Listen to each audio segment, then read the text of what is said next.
मध्य प्रदेश में किन इंडिया का नया गढ़ बनते जा रहा है। बेंगलुरु से लेकर मुख्यमंत्री डॉक्टर मोहन यादव ने निवेशकों को आमंत्रण दिया और एमपी की नई औद्योगिक पहचान पेश की। अब मध्य प्रदेश की जमीन पर उद्योगों की रेल चलेगी और एमपी देश का अगला मैन्युफैक्चरिंग हब बनेगा।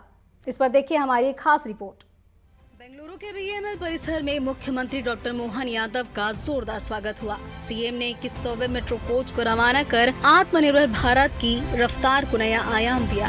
बीएमएल को अत्याधुनिक संयंत्र का भ्रमण कर मुख्यमंत्री ने मध्य प्रदेश में उद्योगों की असीम संभावनाएं गिनाई। मध्य प्रदेश में अब सिर्फ कृषि नहीं, उद्योगों का भी केंद्र बनेगा। बीएमएल जैसे संस्थानों के साथ मिलकर हम मेट्रो और रेल निर्माण का हब बनाएंगे। ये आत्मनिर्भर भारत की दिशा में एक बड़ा कदम है। आज ही हमने एक बड़ा लैंड का ट्रांसफर आपको किया है। एक बड़ी वैगन की फैक्ट्री मध्य प्रदेश में लगेगी, भोपाल में लगेगी। जोरदार अभिनंदन करें इस बात के लिए।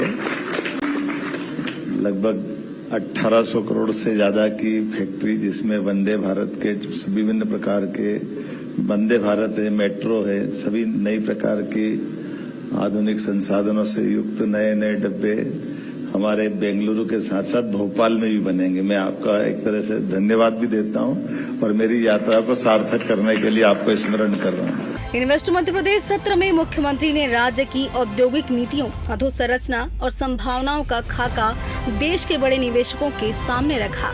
बीएमएल को रायसेन जिले के उमरिया क्षेत्र में भूमि आवंटन का पत्र सौंपा गया, जहां अब रोलिंग स्टॉक निर्माण की नई इकाई स्थापित होगी। मुख्यमंत्री डॉक्टर मोहन यादव से मुलाकात के बाद निवेशकों का भरोसा और भी गहरा हुआ। किसी ने इंफ्रास्ट्रक्चर की तारीफ की तो किसी ने सरकार की स्पीड को सराहा।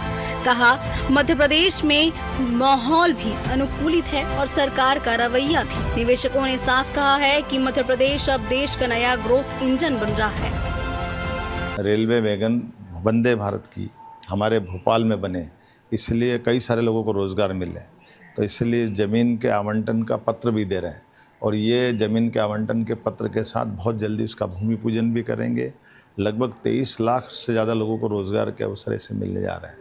हमारे लिए इस बात का भी संतोष है कि लगभग GIS और उसके पहले के रीजनल इंडस्ट्री कॉन्क्लेव और बाद में होने वाले इंडस्ट्री कॉन्क्लेव को सब मिला करके हमारे 50% से ज़्यादा लोगों को हमने न केवल उनके भूखंड का आवंटन कर दिया, बल्कि कई सारी फैक्ट्रियों का भूमि पूजन करते हुए कई लोकार्पण की स्थिति बनी है। ये वही सारी बातें हैं जिस आधार पर हमारे राज्य को समृद्ध करते हुए हम अपने उस उद्देश्य की तरफ बढ़ रहे हैं, जिसके आधार पर हमने अपने इस वर्ष को उद्योग और रोजगार वर्ष के रूप में डिक्लेयर किया है।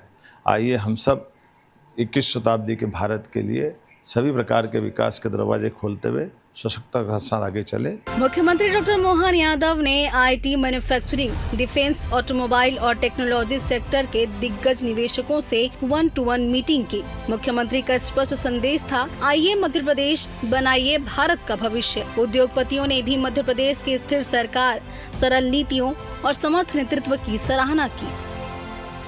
मान के चलता हूँ, रेडीमेड गारमेंट्स से लगा करके आईटी तक, रियल एस्टेट से लगा करके एनर्जी तक, सभी प्रकार के सेक्टर में। और आप में से भी कई लोगों ने हमारे यहाँ GIS में भी भाग लिया होगा, पहले में बीच में आए होंगे। हमने हमारी पॉलिसियों को भी और सरलीकृत किया है और व्यवस्थाओं को सुधारा है कि जो पॉलिसियां हमारी बनी हुई है उन पॉलिसियों में तो हम दे ही रहे हैं।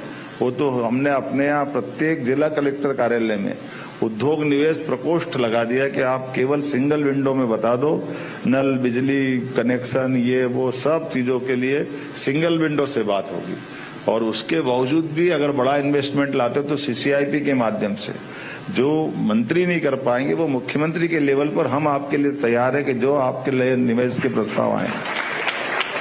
मध्य प्रदेश में अब सिर्फ नीतियां नहीं, जमीन पर उतर रही है योजनाएं। बेंगलुरु में चला यह निवेश यात्रा का रथ आने वाले दिनों में बनाएगा मध्य प्रदेश को देश का औद्योगिक पावर हाउस। अब देखना ये होगा कि निवेश के इन वायदों को धरातल पर उतार कर मुख्यमंत्री कितनी तेजी से विकास की रेल दौड़ाते हैं। Bureau report, TV 24।